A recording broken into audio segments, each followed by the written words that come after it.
auto tonight? Yeah, well, this one is. Yeah, there's 31 million. Yesterday, somebody won the 747 million. Seriously? Yeah, in I think Washington Like Washington, D.C. or Washington State? State. Well, congratulations. Yeah, honestly, whoever wins it, I hope they had, a strong need for it and change their life. Mm. That's All right, it. well, you can share your screen whenever you're ready. We're live on YouTube. So welcome. And then we'll go live here in just a second when Leo is ready. And you got your transaction and everything up and ready? Sure. Yeah, sure. Well, Okay. and I think you switched back to Digital Ink 2.0, which is fine. So I think you're ready to go when. Yeah. Yep. Good. Oh, I can just go transactions. Sure. Do you think I should? I'll do a DocuSign session first. Oh wait, before we do that. Oh, before we do anything, I gotta check my email. Make sure that's clean. Gmail. Mm-hmm. Come on. Well, I don't think you've got too many things in your Gmail account. No, as a rule of thumb, I don't. Well, no, actually, leave that there because you sent yourself a signing. Oh, never mind. You sent yourself a signing session earlier. Yeah. For Authenticon, but that's fine. That's fine. Yeah, I just want to clean it up. Okay. Okay. So yes, start with DocuSign first. Then go to Digital Ink and then show Authenticon. So, that'll lead into that whole, hey, by the way, Lone Wolf is constantly updating their products. So this is what they're doing. This is what's going to eventually replace Digital Ink 2.0. Yes. But for right now, you can play with it, right? Yes. So play with it, use it, just know that it's going to still have glitches for now. Yes. But, they should be doing an update soon, another update. So we'll see what happens to Digital Ink eventually. Okay. All right. Do you want to bring up your presentation? Sure. Let's go ahead and go to slideshow. Start with from. Okay. Okay, let's do it. Start webinar now. Yep. Okay. Well, good afternoon, everybody. Welcome to today's class on digitally signing documents. I am one of your hosts today. My name is Anthony. I work here at Orange County Realtors. Just a little bit about me. I've been here at Orange County Realtors for a little over 20 years, started off in the MLS department. I know guaranteed I'll speak to all of you, if not most of you, regarding rules, regulations, violations, things like that. My co-pilot today and actual main trainer today is Leo Loera. So Leo, can you tell the audience a little bit about who you are? Hi, everyone. I'm Leo Loera. I'm a member with the Orange County Realtors. Maybe you should bring up your slide. There you go. There we go. Like, who am I? Let me call my mom. Mom, who am I? Okay, so yes, I'm Leo Loera with the Orange County Realtors. I'm the Supra Member Services Specialist. I've been with the board for more than 15 years. So in June, July, it'll be 16 years. So I'm a rookie compared to Anthony. Anthony's been around for 2 decades and a little bit more. But this is my contact information. So leo@ocrealtors.org, and this is my phone number, 714-375-9313. My extension number is 239. I'm working out of the Fountain Valley location. I'm based out of the Fountain Valley location, so I usually work there 2 weeks at a time and then 2 weeks at home. Anthony's doing the same thing, but working from Laguna Hills 2 weeks at a time and 2 weeks off. I have been a member of the membership department for a number of years since I was hired. I still do membership. I'm also the super key specialist, and I'm also an office outreach trainer. So Anthony and myself, we teach a number of different topics, and most of the topics that we do train on would be done via webinar, and it's related to many of the tools that you're going to need to succeed in this industry.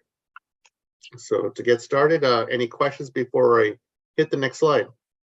Actually, we are recording today's webinar, so everybody will attending today will get a copy of today's recording. Also, we encourage you to ask as many questions as you need. I am monitoring the chat, so if you have a question with whatever Leo's going over, we'll be more than happy to stop. I'll read off the question, and then Leo can answer it, or myself, depending on what the question's like, and then we can proceed there. But we want to encourage everyone to ask questions. And if you want to follow along, great. Depending on the device that you're on, it may look a little different, but we're going to have a lot of fun here today signing documents. So the quick and easy way of getting documents to your clients quickly and easily, and you probably are asking yourself, well, which platform do I use? DocuSign, Digital Ink, AuthentiSign, what's the differences? You know, we're here to go over all that with you today. So if there are no questions before we get started, Leo, take it away. All right, so the next slide we're going to talk about is that we're going to do a demonstration. Sorry, we're going to do a demonstration using DocuSign, just so that way you can see the similarities and the differences using DocuSign with Digital Ink 2.0. And if a lot of time is available at the end, we'll use AuthentiSign, and we'll discuss all the similarities, the differences, etc. So getting started, Digital Ink 2.0. That is a free unlimited signatures offered in zipForms. There's nothing you have to do. You don't sign up for anything. It's just a part of your Realtor membership with the California Association of Realtors. In other states, you would actually have to pay for that service. But here in California, you do not have to pay for that. DocuSign. So you get 5 free document signings per month. If you want the equivalent of what Digital Ink 2.0 offers, the unlimited would be $240 a year. The differences for signature styles, there's a few different fonts to choose from for Digital Ink 2.0 for those that care about that. Whereas for DocuSign, there are more fonts available when using DocuSign. So we're just talking about fonts, Times Warner, Modern, etc., Arial. So when it comes to formats, Digital Ink 2.0 only uses PDF, whereas DocuSign, you can sign multiple different formats, including PDFs and Word. So those are the differences, main differences between the two. And the layout is different as well. And how they behave is very similar, but we're going to see that in just a moment. So let me get out of this and then minimize it. So the next thing we're going to do is go directly into zipForms. What is that doing there? Oh, I know. So I'm already in zipForms. We created this transaction last class in our zipForms 101 class. We're going to use Charlene Client. Now this is a fictional transaction that we're using for a live listing. So we're not going to do anything further. And I'm kind of like, what is all this? Wow. Forgive me for a moment, but I'm like, why are these here? Okay, that's fine. Huh. It's different. Okay, I'm going to documents. Okay, so there are different ways to do e-signings. Let me go back into it again. There's different ways to do e-signings. So you can do an e-signing here by clicking the plus sign that says new. And you can go in the far right and do a quick e-sign. It's just a very quick way of sending out a document for a signature if you want to use Digital Ink or DocuSign within zipForms. Or you can go in the transaction. If you want to send the documents out to the client via the transaction, you can do so. So I'm getting in the transaction. Let me take a look at parties again. That is weird. Huh. I've never seen that before with those kind of errors. What are you trying to do, Leo? I have all of these different parties that were somehow added. Because you did the NA fill from the first class. You can ignore them. Okay. You don't have to put them in. It's That weird that I just don't. filled in the NA feature on those areas where you didn't have information. Okay. All right. So I'll move on. So we're going to use Charlene Client as my person who I'm going to send out documents to. And I am going to go to, talk to me, pretty please. Talk to me, talk to me. So we're going to use e-sign that appears over here. We can also do e-sign that appears over here. We can also go into the document itself. We're going to use Forms Editor Classic. And we can also see that you can do an e-sign right over here on the top left. So there's multiple different ways to do signings. So we're going to click e-sign on the far left. I'm going to use the alternate signing because eventually Digital Ink 2.0 is going to go away from what we've been told, and it's going to be new AuthentiSign. So I'm going to click the one on the right, ignore this one because we practiced in the first class. I'm going to click the plus sign because I'm clicking. That's where, okay, I'm clicking the plus sign and I'm going to choose send to alternate e-sign. And then I'm going to choose documents that I want to add to the transaction. If I want to add an external document, meaning a document that's somewhere else, like that's on my Dropbox, Google Drive box, or OneDrive, or from my computer, I can do that. But I'm fine. I'm using these forms here. So I click close because those are the 3 documents I want to send out. I'm going to choose, I'm changing the name to DocuSign, because that's the first one that we talked about. And I'm flipping between Digital Ink 2.0 to DocuSign. And as you see, there's just this button I have to click where it says next. So once again, 3 documents, select forms. Next one will be select parties. Now I choose Charlene. Where did Charlene go? Wow, this transaction is misbehaving. So I think you made Charlene buyer 2, not buyer 1. So, whoa, okay. So I would go back to your parties, She's buyer make sure 1. Charlene's filled in. Yeah, she's buyer 1. Get rid of that. Okay. I wouldn't worry about deleting it. Oh, it's okay. I hate it. Okay, so yeah, I just trying to minimize. So buyer 1 is in this transaction. Yeah, her email's good. Yeah. Okay. Do an e-sign session. Sorry, even Leo has to go through computer issues. Very unusual. Once again, I'm choosing documents that an action that has to occur. That's the reason why I'm not sending the cover sheet. An action has to occur by my client. DocuSign. So everything you've seen so far, so I almost called you Sebastian, Anthony, is correct, right? No errors? So far. Okay, I'm clicking next. Okay. Oh.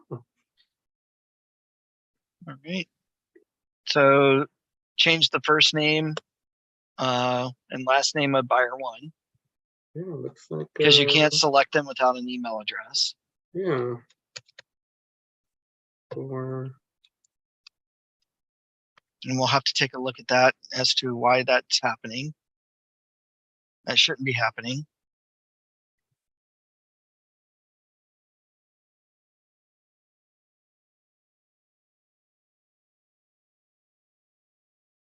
okay, that's her name, Charlene Client, buyer 1. Okay. For work on gmail.com. Got it. Close. Okay, that's who she is. Now, if you had multiple individuals here, you could delete them if you wanted to. You could also change the signing order. If you had multiple individuals, you could change the signing order. I prefer that because so that way you can contact every single individual that has to sign these documents one at a time. So that way it gives you an opportunity to do your fiduciary duty to make sure that your client understands what they're signing for. And they're just not going to accuse you years later saying, You never went over these materials with me. You never went over these documents with me. So you don't want to be that individual. So I'm going to click next.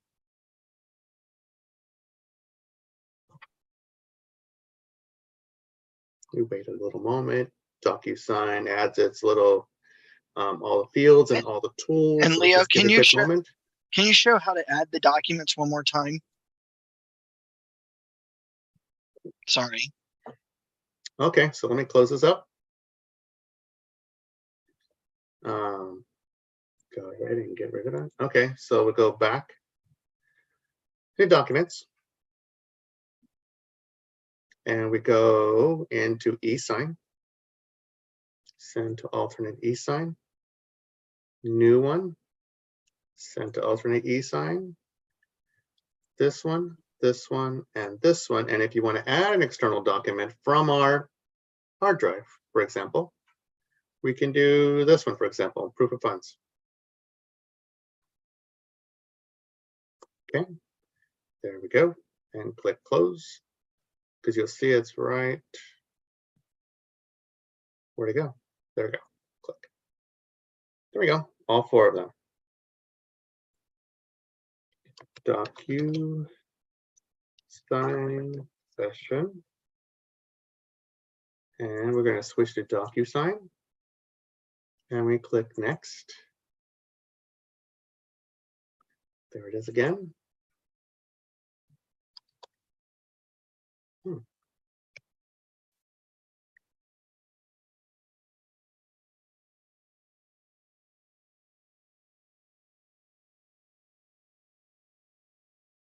Come on. Huh. Come on. There we go. And then let's see. Scott says maybe there are two contacts that say buyer one. If he scrolls down the other Charlene contact is there. Nope. Nope, I don't see that there. So good thought. We'll double check that. It's an error in the software, not But the human. We'll play with that a little bit later. I have a feeling that there was something with the NA field that affected the buyer, but we'll just double check. Yeah. That definitely doesn't happen. Should not happen. Yeah. We've taught a number of classes like this, and yeah, it never happened. But today was a day. So it's an interesting error. So in case you ever face that error, yeah, you just correct it. All right, so this is the layout of DocuSign. So on the left side is some of the tools that you're going to be using. If you need to drag a signature over, you can be able to do so. Same thing with initials and date sign and name of an individual. So if we look here, they're already pre-highlighted with by zipForms, so you don't have to really worry about it. If you wanted to drag a checkbox there, you can do so. So I grab the checkbox, I click it and hold it, and then put it right there. I can be able to do so, and that's fine. And then I can adjust the formatting of it. I can adjust the data label, etc. But if I just want to leave it as is, which I am, I'm going to move on. Yeah, a lot of NAs on that. Then go to the next page and so on. But let's skip over to the listing agreement form and click that. So on the far right side where you see this, I like this a lot. I can choose between the different documents. So I'm going all the way to the listing agreement form. This is just something that we put together.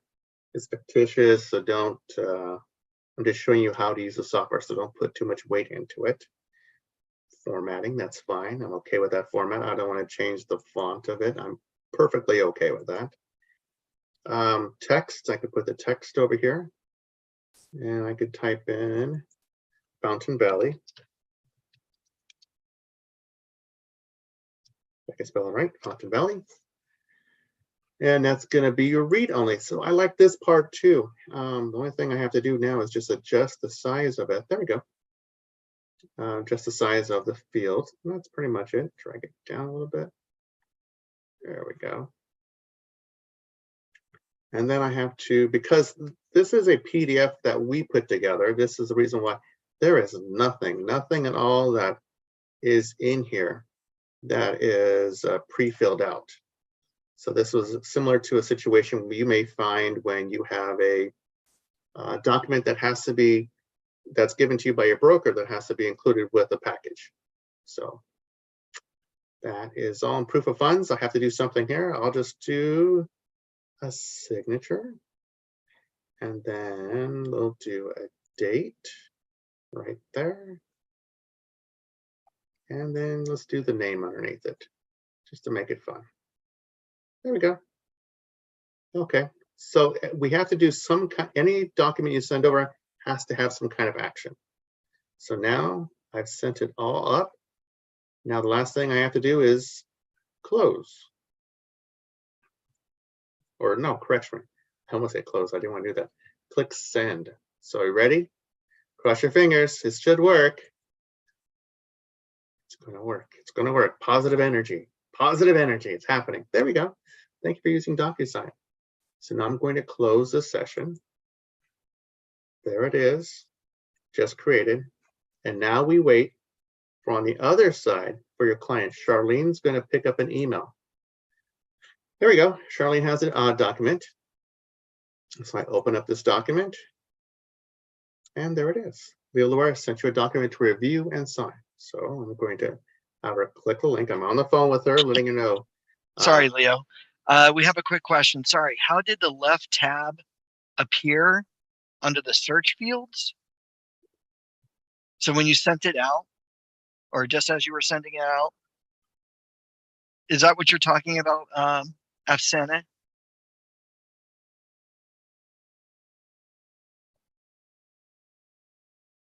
Yes. So when you're doing your placing of the signature areas and things like that, those tabs just appear, correct? The send button was on the very bottom, on the bottom right, before we sent it out. If that's the Yeah, question. but how did the left tab appear under the search fields? Left tab. So set up your DocuSign one more time. Okay. Just choose new. There you go. Yeah, okay. I'll send out just that. Okay. Okay, and DocuSign. We just need to get to that one point in DocuSign. Oh, look, we have here. Okay, Charlene's there again. Good. Click next.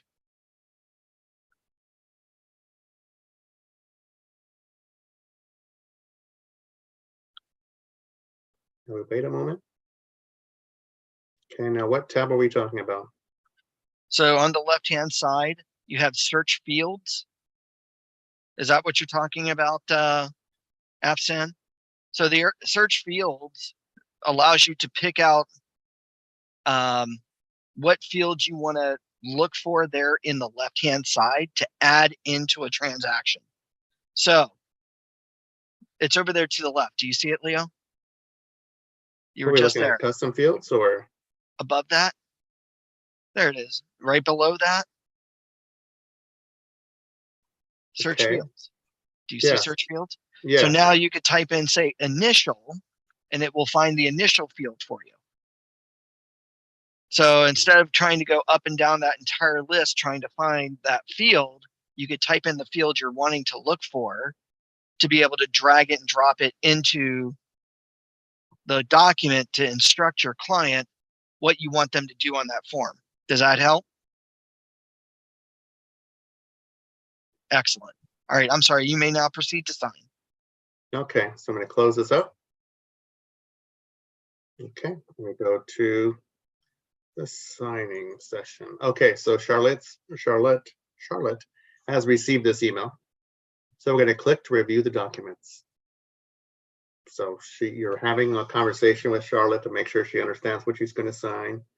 First thing you want to do is but you want her to understand what her rights are with an electronic record and signature disclosure. So I would recommend to print this out or have it handy so that way in case Charlotte or your client has a question about any of this information that you're able to respond to it. So once again, this is going to be found, and you can print it or save it, This is going to be found right here. Please read the electronic record and signature disclosure, and you would simply click it, and you can print it or save it to your computer. Now, assuming that Charlotte has read the information, she can click here to agree to it. The other actions on the right-hand side, she could finish later, assign it to someone else. No, she can't. Decline to sign, she can. And there's other choices here, but we're going to click continue. So here we are.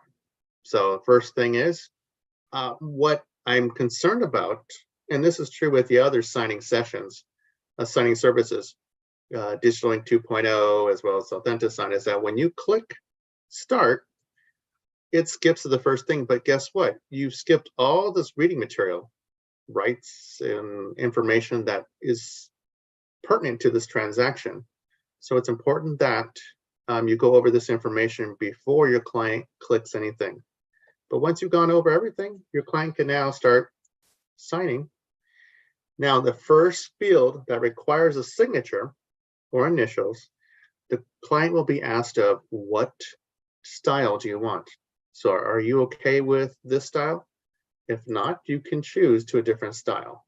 You can choose this style. It's a little bit darker if you wanted to. It's a little bit easier on the eyes. This one looks like a Richter scale. There's another one here. Cleaner looking one, same one. You can have her draw it if she wants to. I can't do it. You get the idea.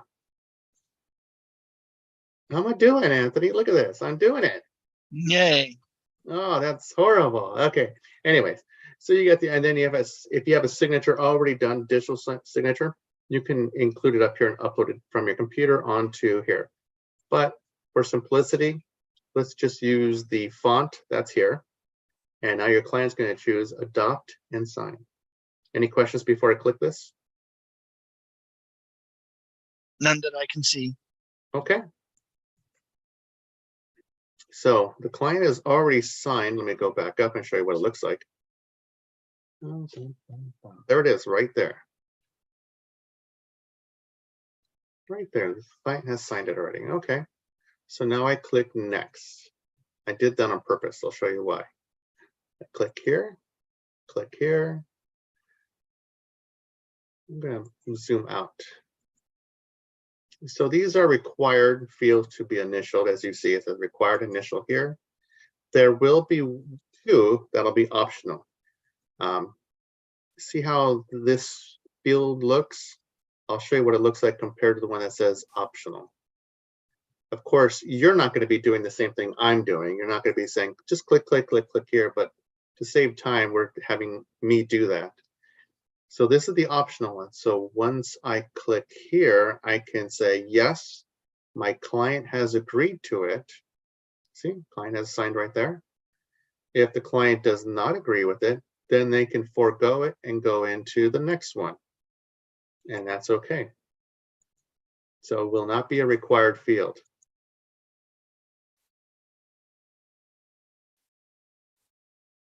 And as you can tell, this is not the funniest video game ever doing this.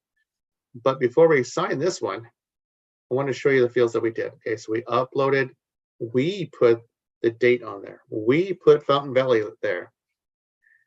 We also put the person's name there. We put the date as well. And now we have the person sign. And then here's that fictitious proof of funds. Funds are in my account. So person's name, the date and time, and signature. So we skipped one field, and DocuSign is great because it puts you all the way back where that missing field was that we accidentally missed. So now the client clicks it. Now, the thing is that you don't really know how many actions you had to do. It just kind of, there's this little button here that tells you how far you are in the number of documents, but it doesn't really tell you how far, how many more you have to sign. But when that finish button pops up, that means everything's been signed. You can now go ahead and click finish. Or the client can take a look at this, print and sign, decline to sign. No, they can't assign it to someone else. No, but click finish. In this case, Charlotte's okay with that. And now we wait. And now Charlotte is being asked, do you want a copy of this by signing up for a DocuSign account? The way this works is that when all parties have signed it, she's the only one signing it. When all parties have signed this document, it's a finalized document, she'll get a copy of it. So she can be able to, it'll show up in her email. You will also get a copy of it because when all parties have signed it, you'll get a copy of it in your zipForms account in the transaction. So she really doesn't need to sign up for a free DocuSign account. So we're going to click no thanks. And that's it. You finished signing. Yay! So how do we know for certain that she gets a copy of it? Let's go ahead and get rid of this one. And then there it is, completed. Charlene client address. So we open up the email. We can look at the view completed documents. And these are the attachments on here. So we see, for example, the residential purchase agreement. We see that it is on there. Let me just zoom in a little bit. See, there's her signature, there's her time and all that, date, etc. And all the other documents are going to reflect the same thing, that she has signed the document. You can go over also the Orange County disclosure form, and it clearly shows that she initialed like crazy, and she has also signed it at the very bottom there as well. And then if you want to say the cute proof of funds that we created, yeah, there it is right there. So all the documents are there. She could print them. She could save them to her computer if she wanted to, but you will have a copy. And she can also view the completed documents through this link by clicking it and seeing the documents through DocuSign. So that is a DocuSign session. See, everything I just showed you, same thing. Nothing out of the ordinary. Any questions about this session with DocuSign? Before I delete it. Do you have to go onto your own email to see the signing or zipForms? No, you're not going to go to your own email. This is an email that is for Charlene. This is Charlene's email, even though my name's on there, even though I set it up. But this is Charlene's email. You're going to see the document in zipForms. Your own email. So you get your own email, correct? You'll get an email notification about the transaction being complete, or unless you're a signer on it as well. If you're a signer, then you would get a copy. Correct, Anthony? That is correct. If you're a signer, then yes, you get a copy. Otherwise, no, you just go through zipForms and find it, which we can do that right now. Let me go ahead and get rid of this. And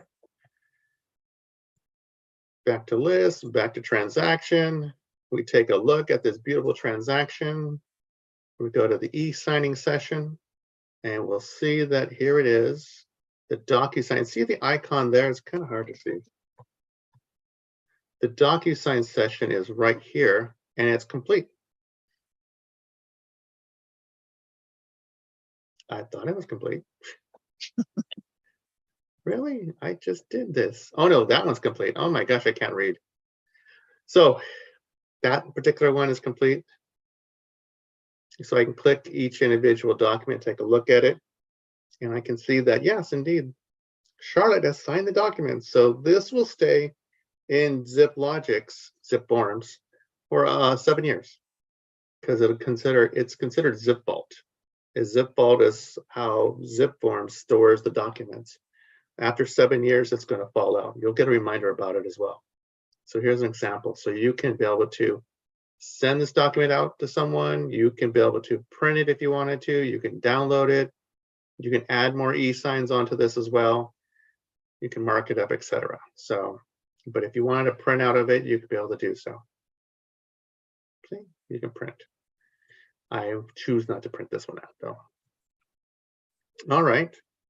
Any other questions about the DocuSign before I go on to the next one called Digital Ink 2.0?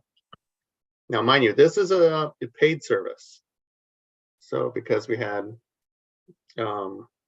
it has unlimited signatures.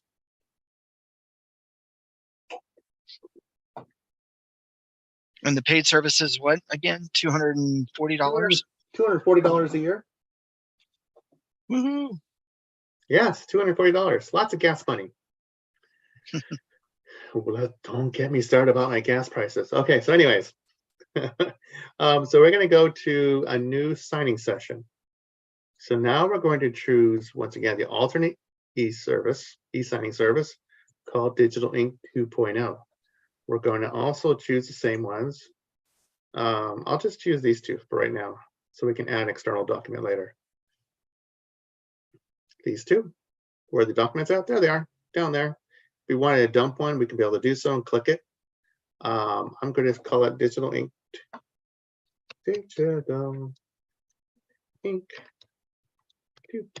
session. There we go. I click next. Now I have to choose my parties. Luckily, I'm a very patient person. Very patient person. So I'm not going to beat up my teddy bear until after this class is over. And Excellent. yes, excellent. You know, therapy.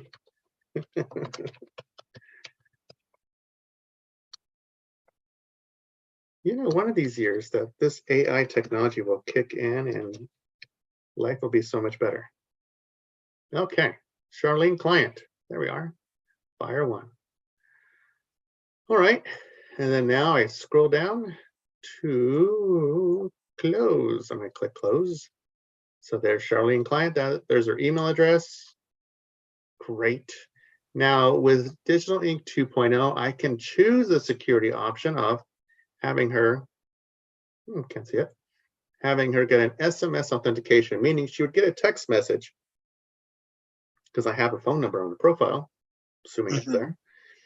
And she would get a text message, so that way she would have to input this specific code before she can be able to sign anything. So that way it prevents someone else trying to sign the documents belonging to Charlotte client.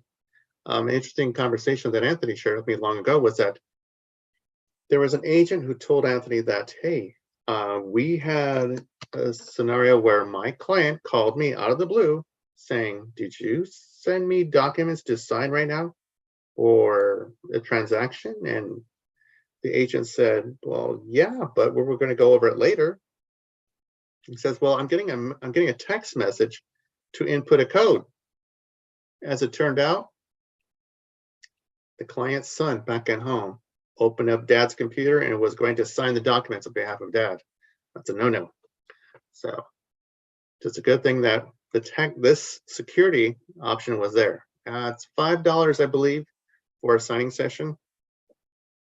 So whatever number of signatures are required for the signing session, it's fine. But this is part of Digital Ink 2.0. And it's not something that's offered with DocuSign. So once again, it's an extra layer of security. We're going to ignore that for right now. The time zone, it's important. In case you're in Arizona time, hey, you want to change it to Pacific time, and then click next. So we wait.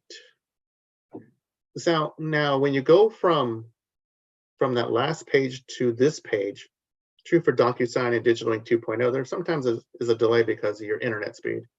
So please be patient with this because it's populating a lot of information. So in DocuSign, we had tools on the left side, we had the document in the middle, and we had other information on the right-hand side, the pages, etc. This is far different. Nothing on the left except for the document itself. You can go back if you need to make corrections. Click next if you're done with everything. But this is where you can choose between the different signers. So in our session, it's only Charlene, the client, that's going to sign. You can do your drag and drop. So if you need to drag and drop anything, you can be able to do so. So let me give you an example. Here is I'm going to put in a checkbox right there. So I do a drag and drop, I click it, and then I click this box, I click and hold it, and then I drag it all the way over to here. It says buyer, and then I let go of it. And then I click somewhere else offside of it. So now I have a checkbox, that. Okay, great. I click drag and drop again, and I scroll down, and I start looking because I'm doing my fiduciary duty to make sure that all the information that needs to be checked off or initialed or signed is there. More than 95% of the time, zipForms will get it right. But you still want to do your fiduciary duty and go over this. However, there is a document which we forgot to add. Oh, dang it. Let's see. I think we forgot to add it. Yeah, we did. Should I do it? Should I, Anthony? Sure. Should I go back? Oh, the pain in my heart. Okay, save and continue. Okay. All right, I'll go back into it. I'm so dramatic, I know, thank you.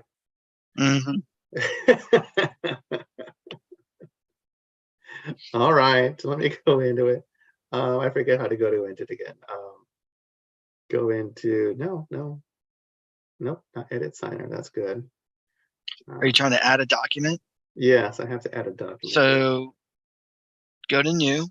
I have to do new. Oh, so painful to hear that. Yes. It's okay. And then do you see where it says add external document there? Yeah, I'll do it. Browse for the document. So if the document's not in your transaction, don't worry, folks. You can actually add a form or add a document to the transaction. So it doesn't have to be pre-uploaded, but it does make it easier. And if it's a PDF file, just know that you have to place areas of signature and initial, just like you did in DocuSign. There you go. Okay, so there's my document. So if I find one that I don't need, let's just dump the OC one. So there we are. Now let's just dump that one too. So there we go. So we'll click next. We'll choose Charlotte, close. I think it's supposed to be Charlene. That's okay. Next. Charlotte's a nice name. So is Charlene, but you know, I don't know why. I just kind of like Charlotte. Anyways, okay, so we go back here. We're going to do another drag and drop. We're going to drop the checkbox right over here on buyer. Everything looks great. I love it.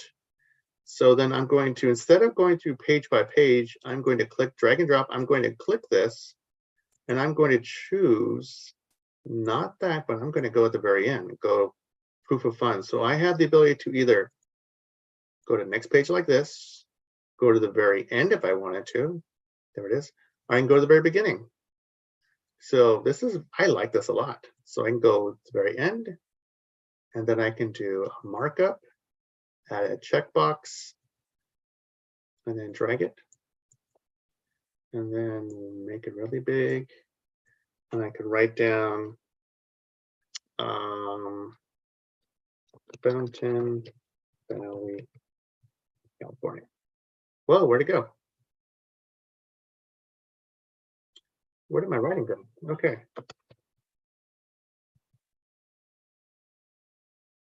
All right. That's it. And then now I could do my drag and drops. Let's do sign here. Let's put the person's name there. And let's put the date right there. There we go. So there's an example of using your drag and drops. There's an example of using your markups. If you wanted to highlight it, you can, let's see, wait, click that. There we go. There we go. So now you highlighted it, but I would not encourage the highlighting because it may make it hard to read when you print these out. So you can always remove it if you wanted to by clicking the trash can button right there. There we go. And of course you can zoom into the page if you wanted to. There we go.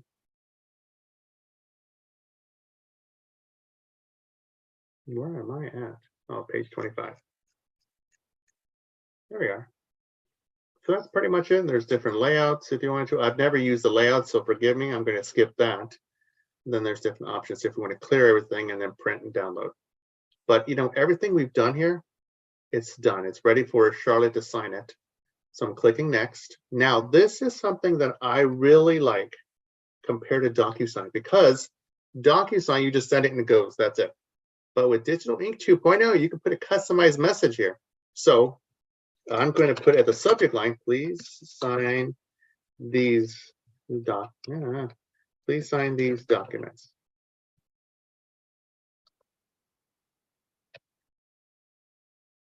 Hello, Charlotte. Please do not sign these docs without speaking to me. I appreciate your cooperation in this.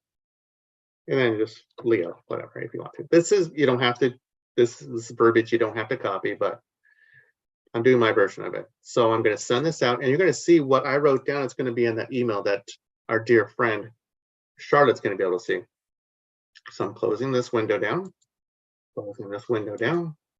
and then now waiting for the email to be picked up for Charlotte to sign. Charlotte, my client, let's just say it that way. So here it is. Please sign these documents. I wrote that. And here it is. Hello, Charlotte client. Leo was inviting you to sign. Please do not sign these documents without speaking to me. See, I wrote all that. So that way your client understands, like, oh, don't sign anything until we're ready to go over it together. Because you still want to do your fiduciary duty to cover all this information. And now Charlotte is going to click start signing. Now, before she starts doing all this, just let Charlotte know there's going to be a delay for all the information to be sent over her, because I have high-speed internet, so she may not. So just to give you a heads up on that. Now, Charlotte could choose a different font if she wants to. If she doesn't like that font, she could choose this one if she wants, or whatever one she likes. If she wants to draw her own, she can draw her own.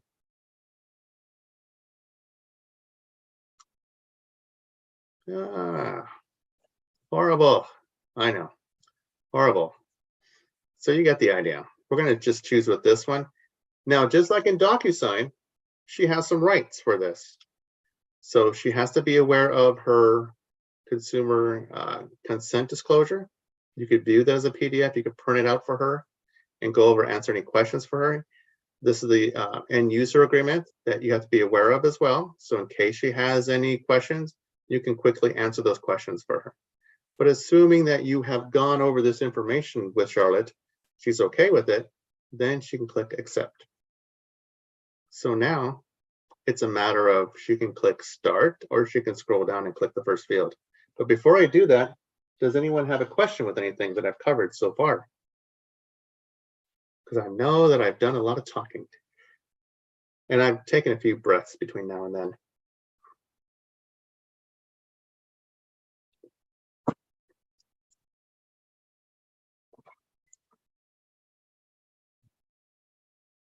And Anthony, I highly recommend iced tea on a day like this. It's yummy. Okay, so Did you, by any chance, did you show them, did you show the audience actually how people or what they experience through the signing process? I'm going to Digital Link 2.0 to show what Charlotte is going to do next to sign the documents. We're at the very beginning of it. So the nice thing is that we are kind of wondering, like, okay, how many things does Charlotte have to do? Look to the far right. Far right says it's pages 1 of 27, and then you look at the top. Progress 0%. So the first thing that we see is this box here, and then there's a signature field. Of course, you're not going to just say click, click, click, click. You're going to make sure that she understands what she's signing for. So let's go back up, and yeah, there's the information she signed for, etc. The date, her name, etc. And now it's showing you 2 of 27 mandatory fields that she has to go through. So, okay, so I go next. I click it. Okay, so assuming you're going to go over everything with her, here's that $250,000 price. Yeah, whatever. You see how this field is initial, it's a mandatory field. So she has to click it. I'll show you what the optional one looks like in just a moment, because we're almost there. As you can tell, we're at 56%, 15 of 27 fields. So we're more than halfway done. So that's something to be excited about. Now, let's take a look at this one. This one differs from the mandatory one because there's no red highlight around it, it's blue. So once you click it, I love this part about it. It makes it very explicitly clear the client can either accept, decline, or cancel. So if the client accepts it, click accept. Whereas the other one, you can click decline. See, and it goes back to the mandatory red. So the nice thing about the optional one is that it makes explicitly clear that the client has said, I am going to accept or I'm going to decline. Whereas the other one in DocuSign, the person could have just made a mistake and just went on by accidentally. So something to be aware about. Click that, click that. We're almost done. See, 22 of 27, we're almost done. See, page 25 of 27. I'm so 89%, we're almost done. We're so happy. And then now 25 of 27. And then, yep, we skipped something. Oh, we skipped a signature. Oh, we skipped a box. Now we're good. See, just like DocuSign, in case anything is skipped, it goes back up that same spot. Now you can stay and review with the client if you wanted to, or the client can complete the signing session by clicking this top button. So we click complete signing. Thank you, you have successfully reviewed and signed. So now this document will go to the next person who has to sign it. But in this scenario, she was the only one. But for meantime, Lone Wolf, the parent company for zipForms, zipCommunity, zipLogix, they're asking the client in this screen if the client wants to, Charlotte the client, if Charlotte wants to open up a zipCommunity account. It's free. It allows her to be able to get access to the forms, but honestly, she's going to get an email giving her access to the forms. You're going to get it updated in zipForms where you can be able to send the documents over to her, whether by email or print it and hand deliver it to her, or mail it to her. This is just an option, but Anthony and myself, we both feel comfortable if she is going to be using zipCommunity, like say she's an investor, then yeah, it's a great thing to do, but we recommend that she creates her own username and own password because we're not comfortable with Facebook and Google Plus being notified that our client is doing some kind of real estate transaction and they don't need to know that information. They don't need to know that data. So we just want to protect our client as much as possible. So if the client really wants a zipCommunity account or it's in their best interest, then they create their username, they create their password, and they click create an account. So that's how I feel about it. But in this scenario, Charlotte doesn't need it. She's fine. I am now going to delete this old email because she already did the signing session. Now it says another email came to Charlotte, signing complete. There we go. There we go. Signing has been successfully reviewed and signed by all parties. Yeah. And she can be able to, it's like DocuSign had the attachments built into the email. Down here, you saw the images. You can see here, there are links for the signed documents and there's links here for their certificate. The purpose of the certificate is to show proof that this client has indeed electronically signed these documents. So the client, so let me show you, for example, proof of funds. Okay. So we wait a moment for it to upload. So this is just the signing certificate, not the document that was signed, but just shows proof that Charlotte did go out of her way and she did electronically sign this document. So this is your proof in case you are questioned by Charlotte years down the road by her or someone from her estate claiming that she never signed these documents. Like, no, we have it here on file. So I would strongly recommend that you do not delete these documents. It's very important to your statement that Charlotte did sign these documents electronically and you were able to help her on February 7th, 2023. And Leo, real quickly, Scott asked, after this is all done, any way to see all the fields that were declined? So Scott, there are only really two fields that can be declined, and those are the arbitration and liquidated damages paragraphs. Those are optional areas. Everything else on the purchase agreement is considered mandatory and must be signed and or initialed. So outside of those two paragraphs, that would be it. But yes, at the end, once all things are done, you'll see where all the signers signed and initialed. And DocuSign does have a signing certificate as well, which I think Leo will show where that is in your zip Yes. forms. Yes, because I wanted to make sure that you never delete those things. You're like, oh, what's this for? It seems like garbage. No, don't do that. That's important. Don't be throwing that stuff out. That's an important document to protect yourself. Showing you where she did not sign the arbitration. In your real world situation, she would probably They sign don't it. have to. Yeah. Yeah, I know that a lot of agents encourage the clients to do that, and you definitely want to explain, but right there that's the and right there. So initial. paragraph 30 and 31. There you go. Those are the only fields that would be optional. Okay. Ah, wow, that was a lot of work. Okay, but let's go back. You want to take a look? Let's go take a look at, let's see, go back in a Charlene client. Not Charlotte, but anyways, Now, I'm over Nima it. asked Leo, so Mhm. once the client signs it, it will be emailed to the listing agent. No, it doesn't necessarily go off to the listing agent, Nima. So if you have them as a CC, meaning do they get it after the fact, then yes, it will go to them after.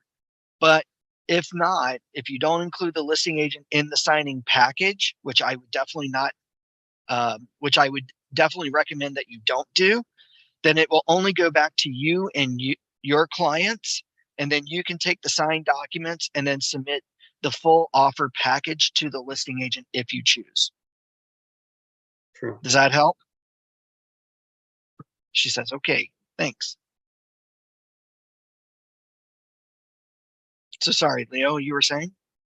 No, I didn't say a word. I was just quiet. I was just enjoying the show. So, but I mean, this is the DocuSign. So we see that I'm going to point out one thing, that here's the summary. This is the summary that shows, this is like the digital signing certificate of completion, that shows that my client, Charlotte, has signed the documents. So that way it protects me in case there's ever a dispute, indicating that she says that she never signed the documents. I'm like, no, you signed it. I have proof. So that will be to cover me. And then this is the digital ink version of it. Proof of funds, view details. I'm looking for retrieve view details. Dun, cancel. Let me pull up the documents real quick.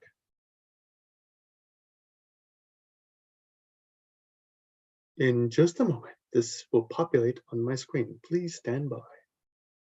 That took 16 minutes to do. Mm-hmm. Wow. Then we go back. Why did it not pop here? Maybe because it's in the documents.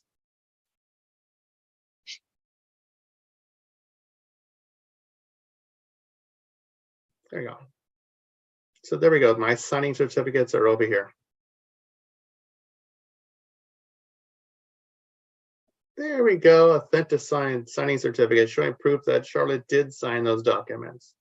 So I am a happy camper again. But yeah, you'll notice that the AuthentiSign PDF looks different than the DocuSign version of it. Let me go back into my transaction. Are you talking about the digital ink 2.0? The PDF, yeah, the PDF will look different. See, the PDF in DocuSign has this kind of image on it. So it looks different. Okay. I'm satisfied. What is there? One more? Yes, there is one more signing session. AuthentiSign. Now, AuthentiSign is relatively new to us. It's still a little buggy, so we're going to do that one right now. But we're going to do it with just one document. Okay, so Charlene, let me go into parties. I want to clearly, you know what? Let me go to documents and turn off NA. Get on there. Where is NA fill? Remove. Okay, there we go. Now I'm happy. Okay, parties. There we go. Okay. It's funny, I misspelled Charlene here versus that. That's funny. Okay, only I find that funny. Okay, so now we're going to do another e-signing session. We're going to do Authentisign. So we're going to click New, then to New Authentisign. Charlene client Authentisign. I think that's how you do it. Whatever. You know, I'm just like, whatever at this moment. Dang you, Authentisign. Here we go. So first thing is, the layout is totally different. You're like, whoa, this is way different than what we're used to. That's okay. Let's not be alarmed about it. So the first thing is signers. Okay, we have signers already, so we're going to choose not yourself, not new, because if you chose these two, you have to populate all the signature fields, all the check marks, all the initial spots. Don't do that. Do it from the transaction. So we click Add from Transaction. There's Charlene right there. And we can do me, but for right now, I'm just going to do Charlene. And that's it. I'm not going to add anybody else. Documents. What documents do I want to assign? I'll tell you what. Add a document or form from the transaction. So I'm going to click Residential Purchase Agreement, Orange County Disclosure Form, and Listing Agreement. If I wanted to upload a document, I could be able to do so. Add from my computer. So yeah, it looks different, but behaves very similar. And then I'm going to do proof of funds and then open. So there's my documents that I can use. If I wanted to get rid of the listing form B, or I want to get rid of this one, I can be able to do so. So if I click, if I want to click this, I can remove this file, which I will. See, bye-bye. Didn't want that. So we're only going to focus on these three documents: RPA, Orange County Disclosure, Listing Agreement Form B. Okay, so I have my signers, I have my docs. Now let's take a look at the tools. Okay, now if we take a look at, this is Authentisign. So it behaves similar to Digital Ink 2.0. Document on the left, the stuff on the right-hand side that we have to use to manipulate the document. That's no problem. Like for example, if I get really I really want a checkbox there, I'm going to click checkbox, and I'm going to grab that checkbox and put it right over there. See, that's for the buyer. And then I'm going to do my fiduciary duty and go over every page and make sure that everything that has to be checkmarked, initialed, etc., is on there. But to speed things up, I'm just going to say, you know what? Let's just go to the page. And I have to, now you're not going to like this, but I'm going to close Tools for a second. And see the other one, there was not a way to go to the pages quickly. So I have to go click it and drag it all the way down. Oops. Oh, drag it all the way down. There we go. So now we are on the page that we have to drag and drop all initials. So we'll start off here. We go with Tools. I'm going to do now the auto date. Click that, hold it, drag it up, put it there. I'm going to do also the text line. Put it, drag, put it right there. Now I am going to now, oops. Let's try again. Text line right there. And then now for the text line, it's going to be, I'm trying to manipulate it. There we go. And it's going to be, Fountain Valley. I thought that's the way it was supposed to be. No? Mm-hmm. Why is it not showing up? It's breaking my heart. Oh, what are you trying to do? Just add text? Yes. Maybe I'm doing it wrong. Hold on. You are. Mark text. Yeah, Leo's learning. There we go. Move it there. And then now I can be able to enter text. Fountain Valley. The nice thing about this particular one is that it doesn't use one tiny space like DocuSign did. This one, as you're typing it fills it up. So that's kind of a nice thing. Oh, let's go back for some more stuff. Hey, do you want the date? Sure, let's do a date on there. You want the person's name? Sure, let's put their name on there. The name is right. My goodness, I can't see all of a sudden. Where is their name? Tell you what. Wait a minute. Hold it. Let me move this away. This will go here for the signature. And Anthony, do you see a name field? Yes. Where it says sign there it results. is. That threw me off. Okay. So yes, as you could tell and feel, yes, Leo is having a moment here. And then put checkbox there and then put initials right there. There we go. So now we're done with this document. Okay, so we're done with this document. Any questions before I click the next button? So once again, we have signers, we have docs, we have tools that have marked this up well, very well. And now the next thing is going to click next to do the signing session. Are we ready now? Mm-hmm. Okay. Now, this is great because you can be able to say, oh, it automatically kicks in for a month. And nope, I don't want 30 days. I want it now. And I want it by Friday. So I'm giving my client until Friday to get it done. And I will send a reminder every day at 9 a.m. until they get it done. Or you can change it to whatever you want, 10 a.m. if you wanted to. So that way they can sleep in a little bit. So now it's on its way over to the client. Now the client's going to get an email and they're going to have to respond to this email by Friday. And of course, you're on the phone with the individual saying, hey, you need to sign these documents. Let's go over this information together. And of course, you probably don't want to send documents out to your client when they're not ready for it. So here it is. Your signature is requested, Charlene client address, and it's going to be AuthentiSign. There you go. So here it is. It's inviting you to sign. It's not personalized like Digital Link 2.0 was. It's fine. And then you start signing. So you'll be required to confirm your identity, accept the terms of service and consumer disclosure. This was sent to you by Leo, the agent. And there's my contact information.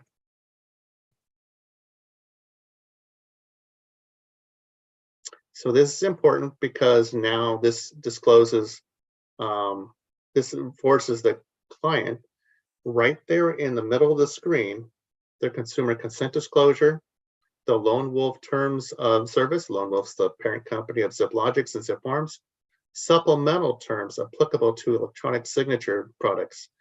I would say print out all this information so in case your client has a question about these, you can easily respond to those questions. So now Charlene is going to accept it because she understands her rights now. So look how clean this is on the right-hand side with AuthentiSign. It's even cleaner up on the top. Progress, 0%, 0 of 36 items completed. So it tells me right there, oh, okay, I have 36 items to do. So, and I could reject it if I could stop this whole signing session if I wanted to, but no.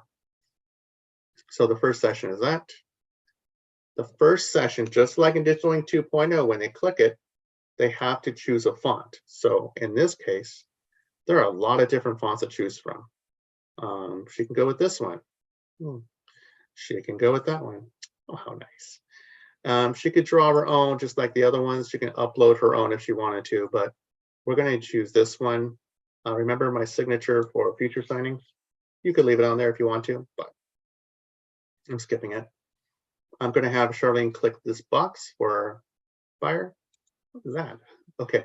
Anyways, so now Charlene's going over this information with you. She's just not clicking buttons like a bad video game. You're going over all this information with her to make sure she understands her rights, understands the documents that she's initialing and signing. So that way you're doing your fiduciary duty to protect her. This is where your optional checkbox is different than the other two signing services. So, excuse me. So she could either click accept it, just like Digital Ink 2.0, it's very explicit. It says, does the client accept, decline, or cancel? So we're going to choose accept on this one. And then just like the other one, we're going to decline on this one. And then we'll continue on. And then we see at the top, 67% is done, 24 of 36 is completed. We're almost done playing the world's worst video game ever. I really am. I'm gonna probably have to ice my hands down after this. Just kidding. I used to play video games when I was a kid, so I know this stuff. Great. Please complete signing to finalize the document or use the X in the top right to stay in review. So the client can review if they want to. If they don't, or if they're comfortable with it, they can complete the signing. And then complete signing she is doing. So since AuthentiSign is relatively new, AuthentiSign is saying, hey, give me your feedback on it. Tell me what you liked and disliked about it. So you can say you loved it, you liked it, dislike and hate. Over here also, the client can get an AuthentiSign subscription. So it's not as sales feeling as the other ones, Digital Ink 2.0, DocuSign, to sign up for a free account. This one's a little bit more subdued. If they want to print out this information for themselves, they can do it. They can download it if they wanted to. I'm downloading it as we speak to show you what it looks like. What it looks like. What it looks like. Well, it'll go up when it wants to. There we go. Okay, so you can see what it looks like with all the signatures, all 33 pages of it. And if I scroll all the way down to the bottom, you'll see that, yep, there's the initials. There we go. And Leo, super quickly, is AuthentiSign ready to use right now? Should they be using it now? Or, because it's, well, which one do I use? Digital Ink 2.0 or the new AuthentiSign? Can I use both? And what would you suggest? I would say that practice AuthentiSign, because eventually that is going to replace Digital Ink 2.0. You can use Digital Ink 2.0 for now, but keep practicing with AuthentiSign. That way you get the exposure of AuthentiSign, and eventually you're going to be comfortable with AuthentiSign. They'll transition over to AuthentiSign. The cost for you is still nothing. It's a free service built into zipForms. It's just either you go with AuthentiSign or Digital Ink 2.0. And if you want to pay for the service, DocuSign. So I would say stick with Digital Ink 2.0 for right now, because we know that those bugs were worked out years and years ago. AuthentiSign is still relatively new, and there's still things that are a little buggy. So, and if you encounter any bug, you can be able to report it up to Logic zipForms for assistance. Yeah, so that's my response. And how do you feel about it, Anthony? I feel the same way. I think the new AuthentiSign is really great, but it still has some glitches. It's still new. I would say Digital Ink 2.0 is pretty consistent, obviously. I would much rather use that with a real live transaction for now, but play around with the new AuthentiSign to get yourself familiar with it. And then maybe gradually you move over to the new version. Ramez asks, are all three available via zipForms, AuthentiSign, DocuSign, and Digital Ink 2.0? And the answer to that question is yes, it is. So you can use all three right now if you choose. DocuSign you just have to pay for, and the other two, AuthentiSign and Digital Ink 2.0, are free. Yes. So practice, practice, practice all you want. Practice sending these transactions to yourself. Practice, practice, practice. And then you'll also see at the very end what your client will receive. Your client will receive, unlike DocuSign, the images of the attachments. It's going to be very similar to Digital Ink 2.0. It's going to be the links. The links of the certification that they completed the documents themselves, and they can also, by clicking that link, they could download all the documents if they wanted to. You as the agent would have access to those contracts that they signed, because it's going to show up on your end. But if the client wanted it for their purposes, that's fine. Yeah, that's fine. So, so let me go into digital. Let me go into DocuSign. Not DocuSign. Let me go into Charlene's account, Charlene's transaction, and then we go to Documents, and then we're going to see that there is a new folder, Charlene Client Address Authentisign, right there. So we open it up, Authentisign. There it is. Yay! So yeah, that's pretty much it. It's going to pull up in just a moment, but so you can use any one of them. I'll show you a signature field. There we go. Nice and clean. And listing agreement form B, fictitious document that we threw together inside here. There we go. The markup, the text field, the checkbox, the initials, the date, the person's name, and the signature, electronic signature. And once again, this is all possible because the client has access to an email account. They have access to a computer that they can use, and they're comfortable doing this, and all parties involved are okay with electronic signature coming from zipForms. So how's that, everybody?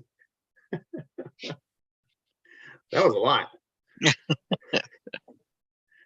Because we're normally teaching you DocuSign and Digital Link 2.0. We're not normally covering a third signing service, which this is new for us, Authentisign.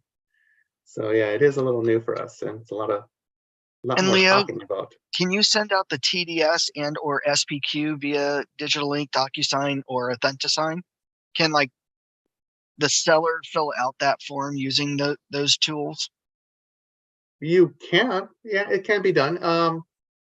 The transaction disclosure statement, I think. Mm-hmm. It can be done. It's just that you have to make sure your client does it right the first time.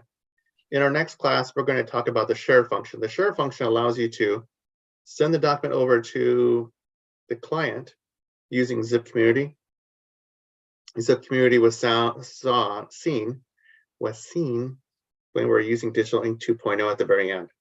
So Zip Community, your client would have to sign up for one, and your client would have access to that TDS form that you would send to them through Zip Community. And then they can go through it, check mark all the boxes that are appropriate.